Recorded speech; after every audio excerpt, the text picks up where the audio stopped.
अरे मेरे बाबा, क्यों हमारे सनातन धर्म को तोड़ने में लगे हो? बड़ी मुश्किल से लोग जुड़ते हैं, इसको जोड़ो। ये ज्योति भी उस भोलेनाथ ने दी है और लेने वाली उस ज्योति को भी भोलेनाथ ही है, इसलिए उसका नाम ज्योतिर्लिंग महादेव है। इसीलिए इसको ज्योतिर्लिंग महादेव कहा जाता है। एक ज्योति के बिंदु में मेरा शिव समाया है। कभी ब्रह्म कुमारी आश्रम में जाकर देखना, कभी ब्रह्म कुमारियों की बेटियों के पास में, ब्रह्म कुमारी दीदियों के पास में, माताओं के पास में बैठकर देखना। एक छोटा सा फोटो देंगे, उसमें एक ज्योति बनी होगी, उसकी किरणें निकली होगी। एक ज्योति से परमात्मा समाया है। यह ज्योति, ये ज्योतिर्लिंग का स्वरूप है, जिससे हम तुम संसार सागर सब प्रकट हुआ है। भगवान शिव से भगवान नारायण प्रकटे हैं, भगवान नारायण से भगवान ब्रह्मा प्रकटे हैं, भगवान ब्रह्मा से ये संपूर्ण संसार सागर प्रकटा है। संपूर्ण संसार सागर ये सब शिव का दिया हुआ है। ये संपूर्ण ब्रह्मांड का सुख उसी का तो है।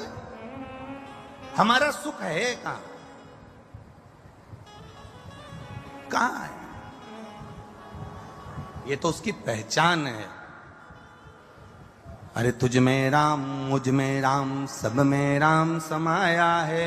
जित देखूं उत राम की ही माया है। सब में राम है। कोई गया आया, जाए खाए पिया, सब में राम है। अलग से कौन पैदा हो गया? कृष्ण जी को मत मानना, कांवड़ का जल चढ़ाने मत जाना, शिव के मंदिर मत जाना, भगवान के दरवाजे मत जाना।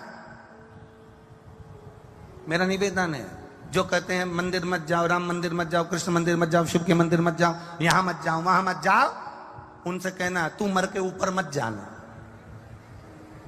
काय को जा रहा है? पड़े रहे ना भाई।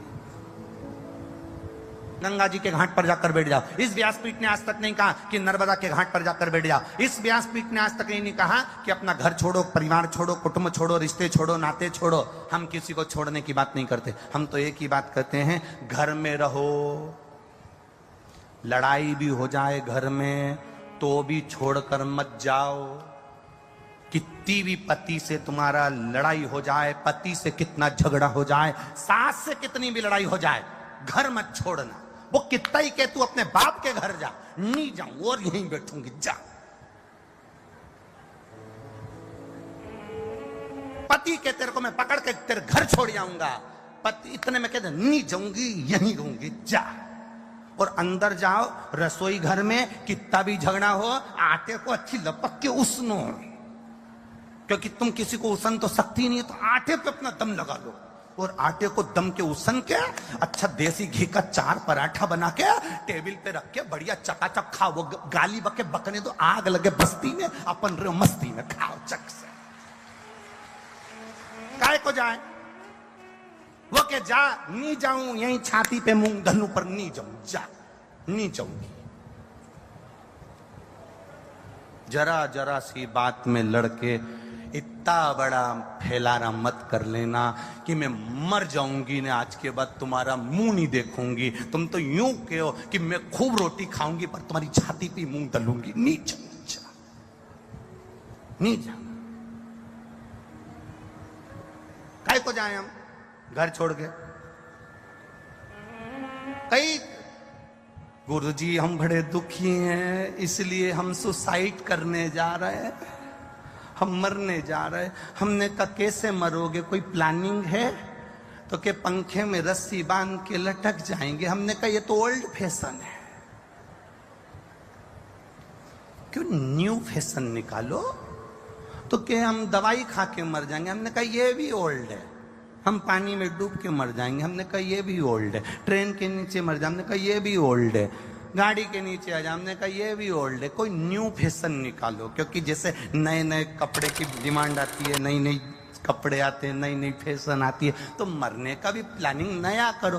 तो कि तुम बताओ कि नए तरीके से मरते कैसे? हमने कहा मरना तो सबको है, एक काम करो, जिस घर में रह रहे हो, जितने टेंशन में रह रहे हो, रहो, उसके साथ में शंकर भगवान का भजन करते रहो, शिव जी का स्मरण करते रहो, और जिस दिन तुम्हारी अंतिम श्वास आए तब तक उस शंकर का भजन करो। जब मरना ही है, मतलब मरना मतलब घर वालों से पीछा छुड़ाना, तो तुम एक काम करो ना, शंकर के भजन में लग जाओ, शिव की भक्ति में लग जाओ, घर में रहो, परिवार में रहो, पर भगवान की भक्ति में रमे रहो, बस उसके भजन में रमे रहो। मरने नहीं देगा।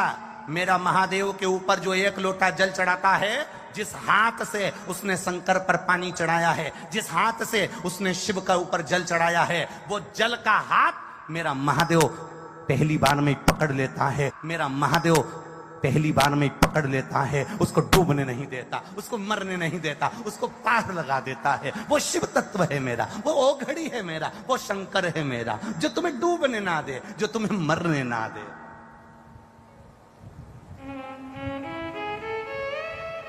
पकड़ लिया उसने हाथ तुम्हारा, पार लगा दिया उसने। ये लड़ाई का जो कारण होता है ना, अविश्वास के कारण होता है। सती मैया और शिव जी का विवाद हुआ था अविश्वास के कारण। राम जी ने कह दिया, शंकर भगवान ने कह दिया, कथा सुनकर आ रहे थे और कथा सुनकर आते आते राम जी के दर्शन हो गए, राम जी का दर्शन हुआ, तो शिव जी ने कह दिया यही मेरे इष्ट देव है। सती ने पूछा इष्ट देव? हाँ। ये भगवान है? हाँ। ये राम है? हाँ। ये नारायण है? हाँ। ये सीता जी लक्ष्मी जी है? हाँ। भगवान शिव ने कहा सती मैया से कि ये मेरे इष्ट देव हैं। सती मैया ने शंकर जी के वचन पर विश्वास नहीं करा। जिस पत्नी का पति के वचन पर विश्वास नहीं होता और जिस पति का पत्नी के वचन पर विश्वास नहीं होता, उसी की लड़ाई अदालत तक जाती है। इसलिए पत्नी का पति के वचन पर और पति का पत्नी के वचन पर विश्वास होना जरूरी है। जब विश्वास दृढ़ होता है तो फिर ये युद्ध, ये विवाद त्याग में नहीं बदलता। जब विश्वास डिग जाता है, जब विश्वास अविश्वास हो जाता है, तब सती मैया का विश्वास प्रबल नहीं हुआ, तब जाकर शंकर भगवान ने सती का त्याग करा। त्याग कब होता है? जब विश्वास डिगता है। विश्वास खत्म मत होने देना।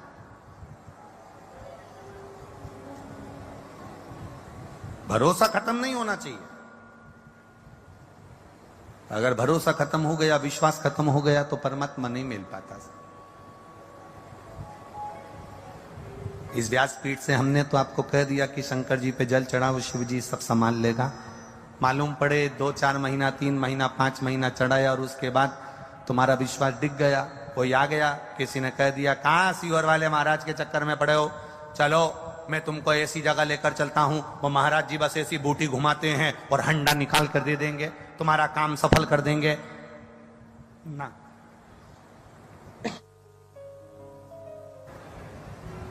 ये सब नहीं होता। किसी अंधविश्वास की ओर हमको नहीं जाना, किसी आडंबर की ओर हमको नहीं जाना। हम सनातन धर्म के पहरी हैं। सनातन धर्म के अंदर ना आडंबर होता है, ना अंधविश्वास होता है। सनातन धर्म में मूर्ति पूजन का प्रमाण है। शिव की आराधना करो, भगवान का भजन करो, कीर्तन करो, भगवान को अपना इष्ट मानकर उसकी आराधना में डूबो, उसकी भक्ति में डूबो।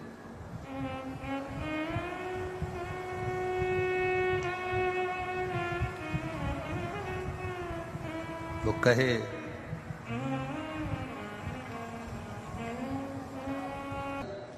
एक माताजी ने पत्र लिखा था कि आप कथा में भजन बिल्कुल मत गाना। उसमें नीचे लिखा था तुम भजन गाते हो, हम खड़े होते हैं और बाहर वाले अंदर घुस जाते हैं। हमारी जगह पे वो बैठ जाते हैं और हम खड़े होकर नाचते रहते और बाद में उनको हटाओ तो वो लड़ते हैं। तो तुम पूरी कथा में भजन मत गाना। अब अलवर वालों तुम बता दो हम क्या करें? काले और कोई अंदर भरा गया तो देखा जाएगा। वैसे तो तुम कम पढ़ते नहीं हो, इधर उधर कूच कर का निर्माण करेंगे। पार्थिव शिवलिंग का निर्माण करो, पर शिव महापुराण की कथा कहती है कि हम शिवलिंग का जो निर्माण करें उसमें हमारा एक स्मरण होना चाहिए।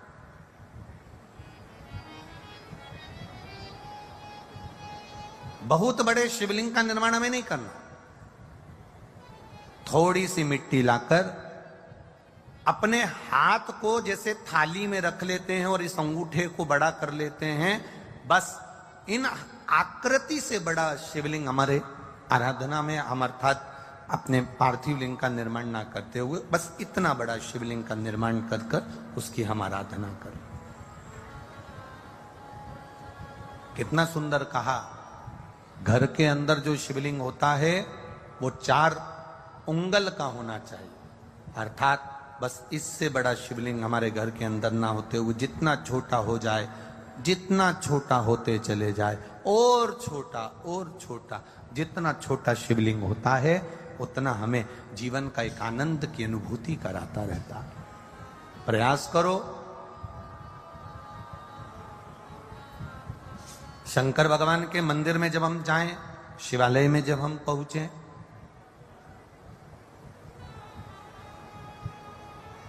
जब तुम्हें लगे एकांत है शिव, कोई शिव के मंदिर में है ही नहीं। वैसे तो अब बड़ा मुश्किल हो गया कि शंकर के मंदिर में कोई ना हो, फिर भी शिवालय जाएं, जब तुम्हें लगे कि अंदर से बड़ी दुखी हूं, बहुत कष्ट है जीवन में, वो कष्ट हमारा मिट ही नहीं रहा, ऐसा हो ही नहीं सकता कि मेरा महादेव ना संभालता। एक पत्र आया है, पत्र तो बहुत सारे हैं, उसमें एक लिखा किसी ने, गुरुदेव मेरा नाम खाली न जाता दर से तुम्हारे, मैं भी खड़ी हूं नदी मांगे फंसाए, अपने हृदय से लगा लो गिरा जा रहा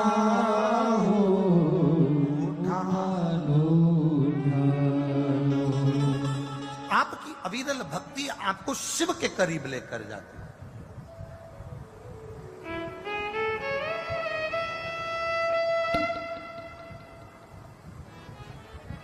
शिवलिंग की चरणारविंद को ढूंढने के लिए भगवान नारायण और शीश ढूंढने के लिए ब्रह्मा जी गए, नहीं मिला। भगवान नारायण तो वापिस आ गए, ब्रह्मा जी गए तो एक गौ माता को और केतकी के फूल को लेकर आए। केतकी के फूल ने झूठ बोल दिया तो शिव जी ने उसको श्राप दे दिया, पर गौ माता से ऐसा विश्वास नहीं था मेरे महादेव को कि ये भी झूठ बोल जाएगी, और गौ माता ने भी झूठ बोल दिया। गौ माता भी झूठ बोल, ऐसा विश्वास नहीं था। बहुत ध्यान देना, भरोसा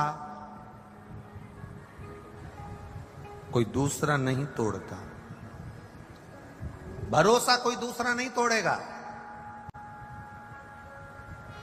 कोई अपना तोड़ने वाला होगा जो हमारे भरोसे को तोड़ देगा, हमारे विश्वास को डिगा देगा। कोई कहे गुरुजी पहले तो भगवान इतने अवतार ले लिए, देखिए अब क्या भगवान अवतार नहीं लेते, अब क्या भगवान प्रकट नहीं होते। हम उनसे एक बात कहना चाहेंगे, सतयुग, त्रेता और द्वापर, कितने युग? जम के बोलो जरा। सतयुग, त्रेता और द्वापर, ये तीनों, सतयुग, त्रेता और द्वापर, इन तीनों को मिला लो तो भगवान ने 24 अवतार लिए। कितने अवतार लिए? 24 अवतार धारण। ठीक है। अगर एक सहज भाषा में देखा जाए तो सतयुग, त्रेता, द्वापर, इन तीनों युग को मिला लो तो भगवान ने 24 अवतार लिए। भगवान 24 बार पृथ्वी पर आए, पर अगर सही मायने में देखा जाए तो केवल कलयुग का आंकड़ा लगाकर देखना तो मेरे भगवान 55 बार पृथ्वी पर प्रकट होकर दर्शन देकर चले गए, केवल कलयुग में। सतयुग, त्रेता और द्वापर का आंकड़ा लगाओगे तो 24 बार भगवान पृथ्वी पर आए, पर केवल कलयुग का आंकड़ा लगाओगे तो कलयुग में भगवान 55 बार पृथ्वी पर आकर गए।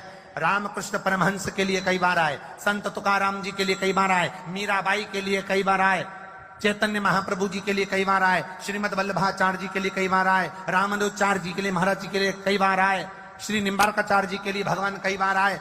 पृथ्वी पर मेरे परमात्मा इस कलिकाल में, मीरा कलयुग की थी, रामकृष्ण परमहंस कलयुग में थे, चैतन्य महाप्रभु कलयुग में थे,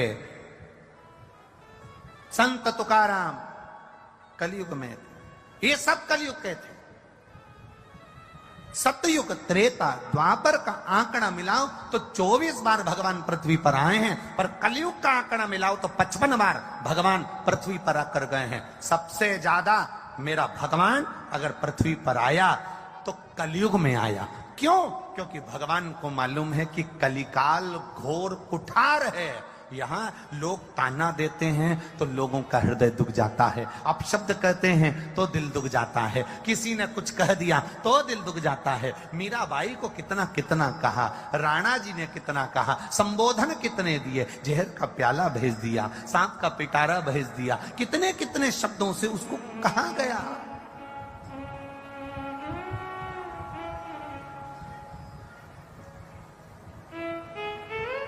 पर आया मेरा देवादिदेव महादेव, मेरा राम, मेरा कृष्ण, मेरा शिव आया। कहने वाले कहेंगे,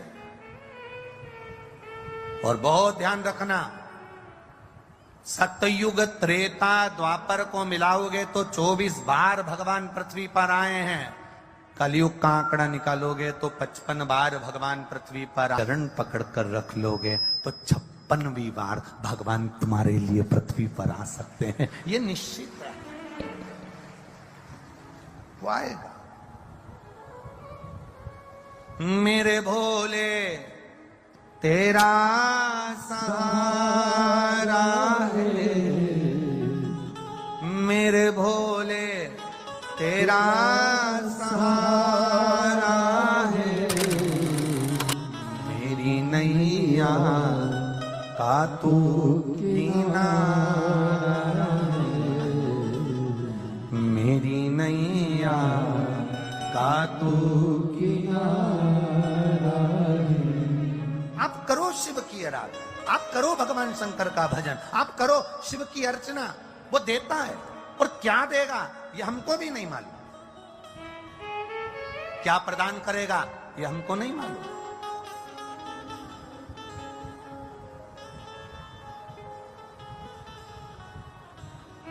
अभी पुष्कर राजस्थान में कथा हुई और वहां भी खंडेलवाल परिवार ही कथा कराए। एक बात आपको कहना चाहेंगे, पुष्कर राजस्थान की बड़ी सुंदर बात, राजस्थान की ये बात जिंदगी में हम कभी नहीं भूल पाएंगे। जो उस पुष्कर राजस्थान में एक बात हुई, वहां जितनी दुकानों पर, जितनी होटलों पर और जितने घरों में माताएं काम करती थी या जो पुरुष लोग काम करते थे, झाड़ू पोछा बर्तन वाले, वो अपने अपने सेठ जी से 7 दिन की छुट्टी मांगी। अब आप समझे जरा उस बात को, कितना सुंदर बात। झाड़ू लगा रही है, पोछा लगा रही है। एक होटल के मालिक ने ही बताया, गुरुजी हमने हमारे वो नौकर को, सेवक को कहा कि तुम छुट्टी ले लोगे तो पैसा कट जाएगा, भले काट लो। तो कहा गुरुजी हमने उनसे कहा हम तुम्हारी जिंदगी भर के लिए छुट्टी कर देंगे, तो क्या बिल्कुल कर दो। पर गुरुजी क्या वर्णन करूं, वो सेविका, वो नौकरानी, वो दासी, काम करने वाली छुट्टी कर कर चली गई और उसके घर में रहकर वो रोज 2 डब्बे रोटी बनाती और थोड़ा सा बेसन बनाती और कथा के पंडाल में कथा सुनकर 5-6 लोगों को 2-2 रोटी और बेसन खिलाकर आ जाती। गुरुदेव हम क्या कहें, ये भक्ति है। जो दुनिया का सेठ नहीं कर पाता वो एक साधारण से साधारण व्यक्ति घर से 2 रोटी लाकर, 4 रोटी लाकर, 8 रोटी लाकर, डब्बे में भरकर, पर्स में लेकर, 2 पानी की बोतल लेकर, थोड़ी सी टॉफी, थोड़ा सा बिस्कुट का पैकेट लेकर, जहां कथा सुन रही है जनता के बीच में, जहां जगह मिल जाए वहां बैठकर आसपास वालों को खिलाकर चली जाए। अविरलता भक्ति का जो एक बाढ़ भक्ति की जो बहार देखी है पुष्कर राज की धरा पर वो जिंदगी भर नहीं भूल पाएंगे। ये राजस्थान है, ये राजस्थान। आपकी अविरलता भक्ति होना चाहिए। बार बार शिव भक्त आपके नगर में, अलवर में नहीं आने वाले।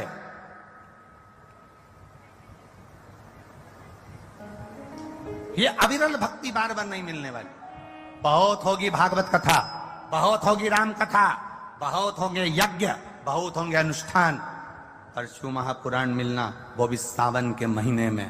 भूतो न भविष्यते, किस्मत है अलवर वालों का, भाग्य है अलवर वालों का, भाग्य है। बोल बम का नारा है,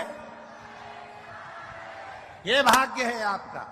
वो तो कहीं पुण्य खंडेलवाल परिवार के जागृत हो गए महाराज, कहीं इनके पूर्वजों के पुण्य की गुल्लक भरा गई होगी और कहीं आपके पुण्य की गुल्लक भरा गई होगी।